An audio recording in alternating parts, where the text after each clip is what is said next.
La noche en Madrid olía a tregua. Había salido del trabajo antes de lo previsto, una de esas raras veces en que la ciudad parecía darme permiso para respirar. Me llamo Miguel, 36 años, coordinador de obras. Mi vida, un catálogo de presupuestos, llamadas urgentes y cafés fríos.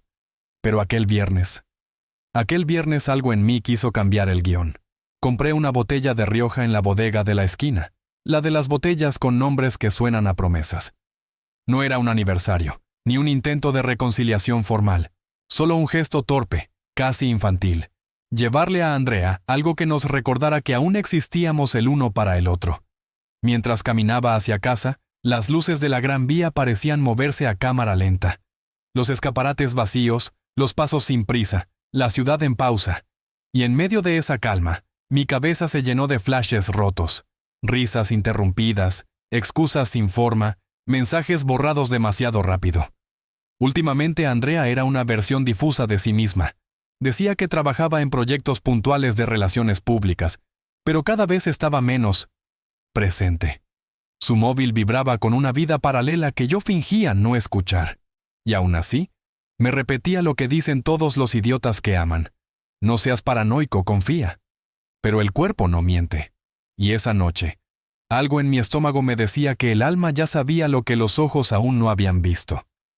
Aparqué a 3 calles sin saber por qué. Quizá por instinto. No quería hacer ruido, ni escándalos, ni portazos. Solo necesitaba comprobar. La luz del salón estaba encendida, una luz cálida que, por primera vez, me resultó ajena. Metí la llave con cuidado, sin respirar. La puerta cedió sin protestar. Y entonces, el silencio me golpeó más fuerte que cualquier grito. El aire olía distinto, pesado.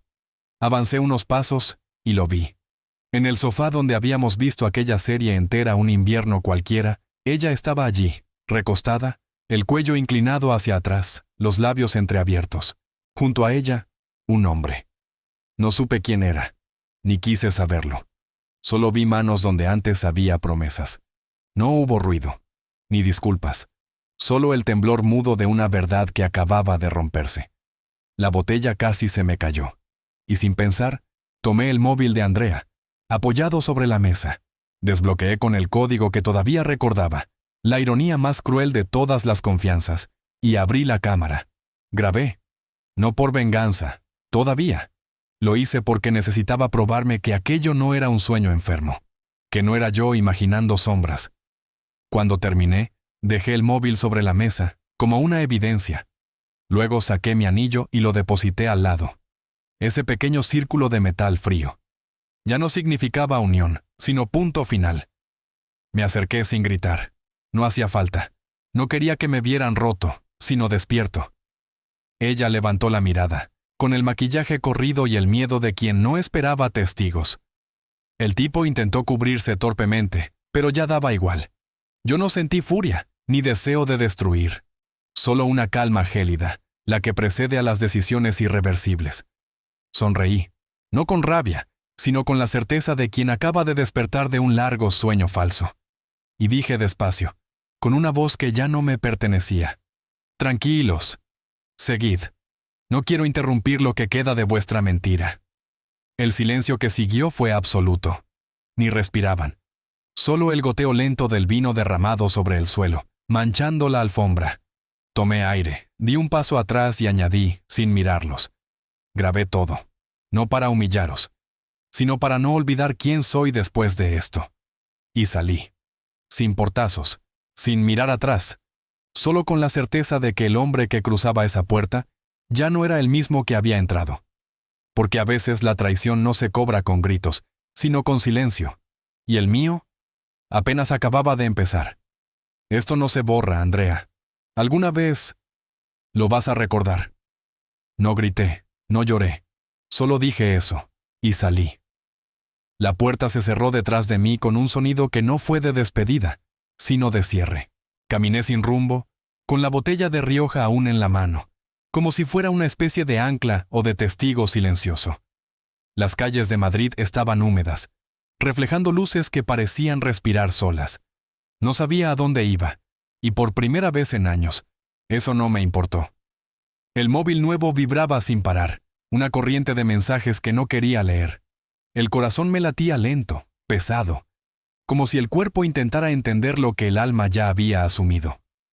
Llegué al río, al mismo banco donde una vez comimos empanadas frías y prometimos viajes que nunca hicimos. Me senté. El viento traía olor a lluvia y soledad. Saqué el teléfono. No lo desbloqueé al principio. Solo lo miré, como se mira algo que duele pero que ya no sangra. Luego, con un impulso seco, abrí la galería y le di play. El vídeo duró apenas unos segundos. Suficiente. No lo miré con rabia ni con morbo. Solo necesitaba confirmar que el infierno tenía forma, luz y sonido. Y ahí estaba ella, Andrea, con la misma entrega con la que antes decía mi nombre. El mismo cuerpo, el mismo gesto, pero otro significado. Ya no era amor, era prueba, era fin. El teléfono volvió a vibrar. Mensajes, llamadas, notificaciones en cascada. Puedo explicarlo. No hagas nada. No era lo que piensas. Las frases se repetían, vacías, copiadas de algún manual de culpa.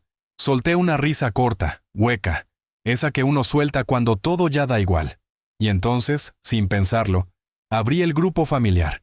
El de las fotos de comidas, los chistes malos, los feliz domingo. Busqué el vídeo, pulsé enviar. Sin texto, sin comentario. La verdad no necesita subtítulos. Durante un segundo, nada pasó. Luego, las dos marcas azules. Después, una avalancha. Mensajes, llamadas, signos de interrogación, la voz de su madre al otro lado de la línea que yo no contesté. Miré la pantalla hasta que la batería empezó a morir. Y supe que, por primera vez, el silencio estaba de mi lado. No sentía ira, ni placer, solo una paz áspera, como la de quien ha hecho lo inevitable. El viento cambió y el frío me recordó que aún tenía cuerpo. Me levanté, sin plan, sin destino. Y cuando quise darme cuenta, estaba de nuevo frente a mi edificio. No era curiosidad ni nostalgia. Era mi casa. Todavía era mía. Subí las escaleras despacio. El eco de mis pasos era el mismo de siempre, pero ahora sonaba distinto, más hueco. Metí la llave. Abrí. El salón estaba en penumbra. Ella estaba en el suelo, envuelta en una manta, temblando. El rostro hinchado, el pelo hecho un nudo, y el teléfono vibrando en sus manos como un animal herido. El otro, su amante, había desaparecido. Solo quedaba ella, y el peso del silencio. Intentó hablar. Balbuceó mi nombre, dio un paso hacia mí. Levanté la mano, no para detenerla, sino para dejar claro que ya no había nada que salvar. No digas nada, le corté, con voz baja, firme. No toques nada. Mañana te quiero fuera de aquí. No hubo réplica, ni súplica, solo el sonido de un corazón que se da por vencido. Subí a la habitación y cerré la puerta. Allí estaba la botella, intacta, sobre la mesa de noche. El vino seguía dentro, oscuro, inmóvil, testigo silencioso del desastre. Me senté al borde de la cama y respiré. No había lágrimas, solo un vacío preciso, quirúrgico. Y en medio de ese vacío, una idea empezó a tomar forma. No una venganza, una reconstrucción. Porque cuando todo se rompe, solo queda una opción. Volver a construirte, pero sin ellos dentro. Me serví un vaso del Rioja que aún quedaba y lo bebí despacio, sin brindar por nada. El vino sabía distinto, más denso, más real. Me senté en la cama con la mirada fija en la pared, sin pestañear, sin buscar consuelo. No dormí. No lo necesitaba. Cada minuto que pasaba era una confirmación. Lo hecho no podía deshacerse, y eso me daba una extraña paz. Afuera, Madrid se iba apagando, una farola tras otra. El ruido de la ciudad se hundía bajo la lluvia, y yo, despierto, vigilaba el amanecer con la atención de un animal que acaba de sobrevivir a un incendio. Cuando el sol asomó, bajé al salón. Ella dormía en el sofá, el teléfono apoyado en el pecho, la piel pálida. Despertarla fue como abrir una herida que ya no sangra. Saqué una hoja escrita a mano, una lista corta, ropa, documentos, objetos personales. Nada más. Se la entregué sin una palabra de más. Intentó hablar. La voz se le quebraba antes de formar una frase. Yo respondí con la misma serenidad con la que uno firma una renuncia. No me interesa tu versión. Lo vi todo. Y ahora todos también lo saben. La frase cayó en el aire como una sentencia. Ella entendió. No había juicio, solo veredicto. Comenzó a recoger sus cosas sin protestar. Cada prenda que metía en una bolsa parecía pesar toneladas. El sonido del plástico, el crujir de los cajones. Todo tenía un ritmo fúnebre, casi ritual. Yo, en la cocina, bebía café sin apartar la vista de la taza. Era el último acto de una historia que ya había terminado la noche anterior. Aquel desalojo emocional fue limpio, sin gritos, sin lágrimas teatrales. Solo el ruido de las cremalleras y los pasos contenidos. El sol se filtraba por las persianas y por primera vez en meses, la luz no mentía. El resto del día fue una procesión silenciosa. Andrea caminaba por la casa como un fantasma consciente de su condena.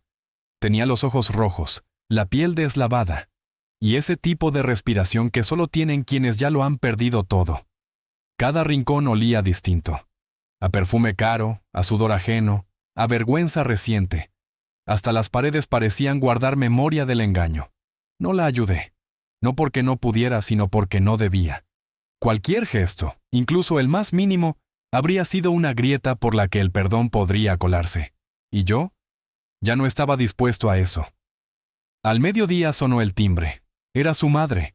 Siempre había entrado con voz alta y perfume invasivo, pero esa vez llegó distinta, con la mirada rota. No me saludó. No hizo falta. Entró sin pedir permiso, abrazó a su hija y empezó a ayudarla con las bolsas. Nadie habló. Solo se oía el roce de las cremalleras, un sollozo ahogado y el tic-tac del reloj de pared que parecía burlarse del tiempo. Cuando ya estaban por irse, Andrea me miró desde la puerta. Había súplica en sus ojos, pero no pedía perdón. Solo quería por un instante ser reconocida. Que alguien la viera antes de desaparecer. Yo simplemente cerré la puerta, con calma, sin rencor. El sonido del cerrojo fue casi una bendición. Después, el silencio. El apartamento parecía otro. Me senté en el sofá donde había presenciado su traición.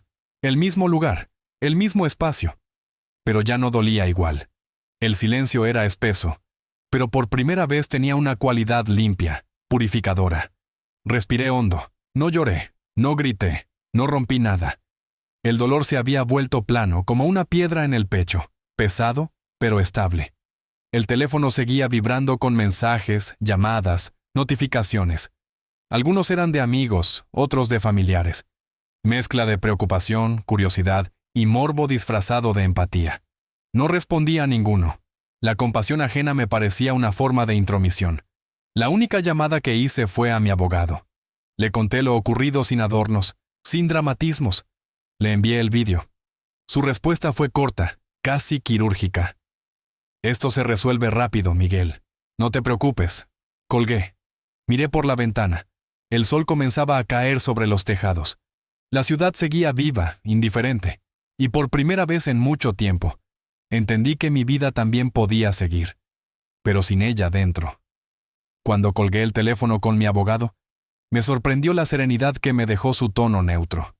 Ninguna palabra de consuelo, solo hechos. Y en esa frialdad encontré algo parecido a la paz.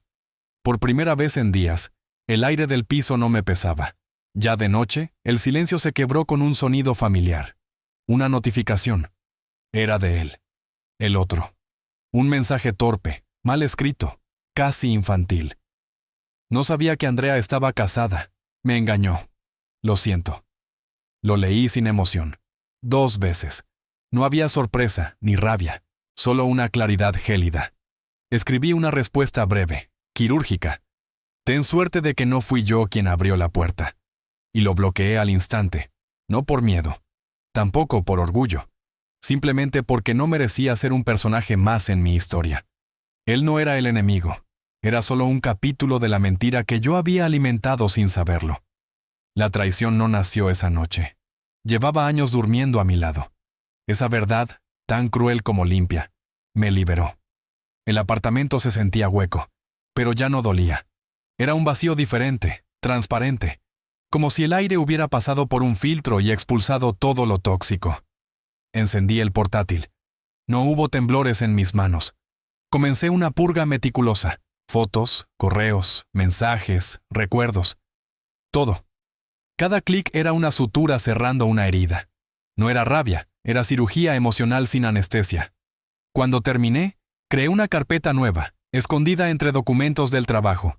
La llamé registro. Guardé allí el vídeo, no para verlo ni para mostrarlo, sino para recordarme que la próxima vez que la nostalgia se disfrazara de perdón, tendría pruebas de lo que realmente pasó. Apagué la pantalla, serví otro vaso de vino y me prometí algo. Al amanecer, empezaría de nuevo. No sabía dónde, ni con quién, pero sí sabía con qué versión de mí. Y esa promesa, pequeña y feroz, me bastó. Los días siguientes fueron una especie de campo minado. Cada objeto tenía memoria, cada esquina contaba un fragmento de algo que ya no existía, pero sobrevivía cada explosión. El lunes fue la primera prueba seria. Volver a la oficina. Los pasillos se convirtieron en pasarelas de miradas y susurros. Algunos fingían no saber nada. Otros me daban palmadas torpes en el hombro, como si las frases de apoyo vinieran en un manual de emergencia. «Ánimo, tío, esto pasa. Eres fuerte». Yo sonreí a lo justo. No porque quisiera disimular, sino porque entendí que la compasión, a veces, es otra forma de invadirte. La traición, cuando se hace pública, deja de doler en privado. Se vuelve un espectáculo, una historia de pasillo. Y en ese teatro, cada uno elige su papel, víctima o testigo. Yo preferí observar. Caminé recto, sin esconderme. No tenía nada que borrar. No fui yo quien mintió. Yo solo había encendido la luz en una habitación llena de sombras. Esa tarde, recibí un mensaje inesperado. El padre de Andrea. Siempre había sido un hombre correcto, de los que no levantan la voz porque no lo necesitan. Ella está destrozada, se arrepiente, fue un error. Habla con ella, te lo pido. Lo leí 2 veces. Respiré despacio antes de escribir. Lo que ella siente ya no cambia nada. El divorcio sigue, no habrá contacto. Pulsé enviar y silencié la conversación. No sentí alivio, ni rencor. Solo ese frío pulcro que llega cuando ya no queda nada por discutir. Esa noche me llegaron rumores, que Andrea no comía, que lloraba sin parar, que no salía de casa de su madre. No me alteré. Yo ya había cargado con lo que me correspondía. Ahora era su turno. El vídeo había hecho lo que debía, mostrar la verdad. Y la verdad, cuando se libera, no se controla. Había salido del grupo familiar, se había filtrado por los pasillos del trabajo, corría por las redes como un secreto que todos querían comentar. Algunos decían que me había pasado de la raya. Yo lo veía distinto. No había filtrado nada. Solo dejé que la realidad se mostrara sin maquillaje. Cuando un incendio empieza, no puedes culpar al aire por avivar las llamas. Un amigo abogado me llamó preocupado. Podría venirte una denuncia por difamación. Prepárate. Asentí, con una calma que incluso a mí me sorprendió. Porque entendí algo que cambió todo. Ya no me quedaba nada que perder. Y cuando pierdes el miedo, lo que te queda es libertad. Escuché la advertencia del abogado sin inmutarme. Ya había pensado en todo. Tenía pruebas, fechas, registros, conversaciones. La verdad, cuando se documenta, se convierte en armadura. Aquella tarde, mientras revisaba papeles del divorcio en la mesa del salón, encontré un sobre sin remitente. La caligrafía me resultó insoportablemente familiar. Su letra. Esa mezcla de torpeza y cariño que conocía mejor que la mía. Lo abrí despacio. Dentro, una carta escrita a mano, desordenada, manchada de lágrimas. Decía que me amaba, que no sabía por qué lo había hecho, que había sido un error, una debilidad, un instante perdido que ahora la perseguía. Entre los párrafos, enumeraba recuerdos. Nuestro primer viaje, la casa que pintamos juntos, las madrugadas en las que hablábamos de hacernos viejos. Leí cada línea, sin saltarme ni una coma, no porque buscara redención, sino para asegurarme de que no quedaba ninguna. Cuando terminé, me levanté, encendí un mechero y acerqué la llama. El papel se curvó y se volvió ceniza en segundos. Las brasas cayeron al fregadero como mariposas negras. No lo hice por rabia. Lo hice porque ya no quedaba nada digno de guardarse. El día de la audiencia llegó sin dramatismos.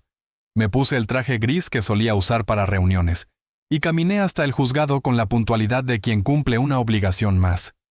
Ella llegó unos minutos después, más delgada, los hombros hundidos, un abrigo demasiado grande para su cuerpo. Parecía protegerse de un frío que venía de dentro. No cruzamos palabras. Los abogados se encargaron del resto. Cifras, firmas, protocolos.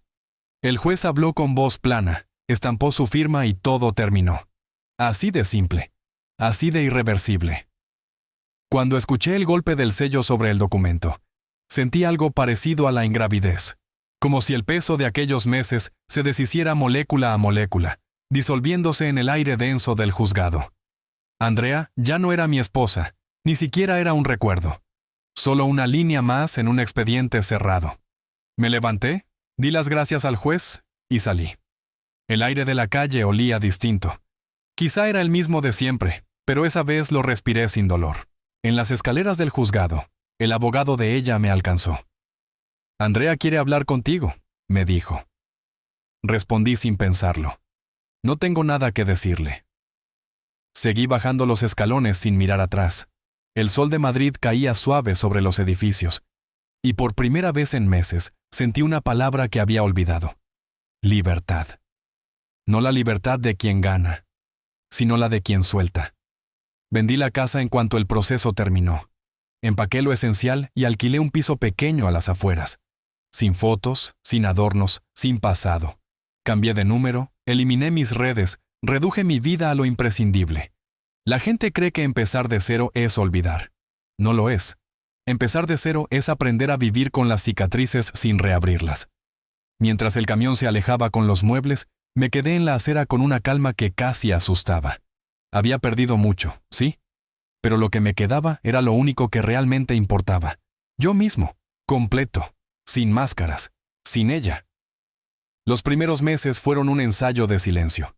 El piso era pequeño, blanco, casi vacío. Tenía una mesa, una silla, un colchón y una cafetera. Nada más. Las noches eran largas y el sonido del reloj se convertía en mi única conversación. Pero después de tanto ruido emocional, aquel silencio era una bendición. Al principio, despertaba en mitad de la noche esperando escuchar su voz, sus pasos, el eco de lo que fue. Pero solo me respondía el rumor del tráfico lejano. Y con los días, incluso esa costumbre desapareció. A veces pensaba en lo ocurrido, en el vídeo, en los rumores, en los comentarios disfrazados de empatía. Nunca me arrepentí. Quizá fui duro, quizá injusto, pero no cruel. Porque la crueldad se aprende cuando la verdad duele tanto que ya no puedes callarla. Y si algo entendí en todo aquel proceso, es que la reconstrucción no empieza el día que se firma el divorcio, sino el día que eliges no mirar atrás. Volví al gimnasio. No buscaba músculos ni distracciones. Solo necesitaba cansarme lo suficiente para dormir sin pensar. Empecé a leer otra vez, a llenar los huecos del día con películas viejas y vasos de whisky barato. No salía mucho. La soledad, con el tiempo, deja de doler. Se convierte en una habitación donde, por fin, todo está en silencio. Había noches en las que la rabia me visitaba sin avisar. Imágenes sueltas, destellos de aquella tarde que volvían como cuchillos sin filo, pero ya no cortaban. Se desvanecían tan rápido como llegaban. Era como si mi mente, cansada de pelear, aprendiera a dejar pasar el dolor sin detenerlo. Una madrugada cualquiera abrí el correo y escribí un mensaje que nunca envié. Ya no te odio, pero tampoco te quiero recordar. Lo guardé en borradores. Era mi manera de enterrar algo sin funeral. Al amanecer, lo borré. Comprendí que no necesitaba cerrar con palabras lo que ya se había cerrado con hechos. Pasaron los meses. Una tarde, en una cafetería del centro, me encontré con Antonio, un compañero del trabajo que no veía desde hacía tiempo. Traía en los ojos esa mezcla incómoda de respeto y compasión que la gente no sabe disimular. Hablamos de todo un poco, hasta que bajó la voz. «He visto a Andrea», me dijo. «Está con su madre, ha cambiado de trabajo. Parece mal. Está en tratamiento, no sale casi de casa». Lo escuché en silencio removiendo el café sin probarlo. No sentí nada, ni alivio, ni pena. Solo esa distancia fría que existe entre los vivos y los recuerdos. En su historia yo ya no aparecía. Y eso era exactamente lo que debía pasar. Cuando terminamos, cada uno se marchó por una acera distinta. Mientras caminaba, me di cuenta de que ya no pensaba en ella con odio, sino con una indiferencia limpia, casi serena. Y entendí que el olvido no llega cuando dejas de recordar, sino cuando ya no duele hacerlo. A veces, la gente me preguntaba por el vídeo, si me arrepentía, si lo volvería a hacer. Algunos lo consideraban una locura, otros, un acto de justicia. Yo solo respondía, la verdad no se negocia. Nunca discutía, no buscaba aprobación. Sabía que esa decisión me había marcado, sí, pero también me había devuelto algo esencial: mi dignidad. Con el tiempo entendí que la justicia emocional no siempre tiene forma de perdón. A veces el silencio cura más que las disculpas, y otras veces la verdad es la única forma de sobrevivir.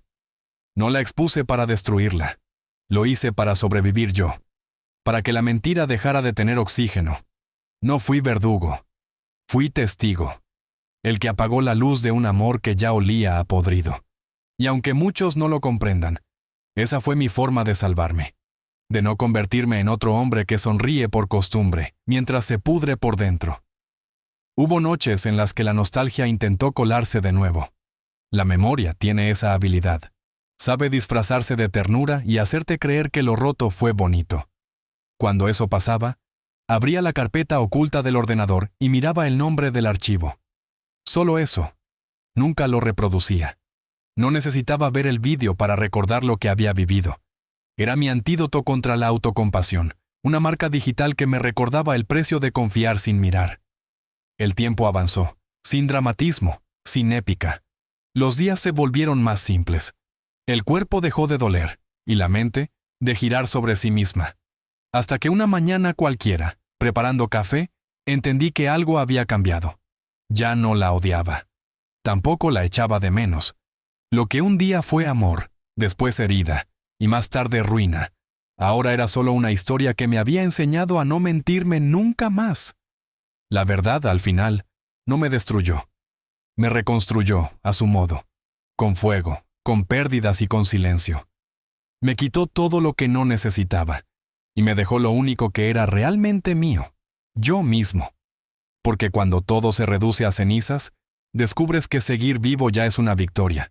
Y con eso, basta para empezar otra vez.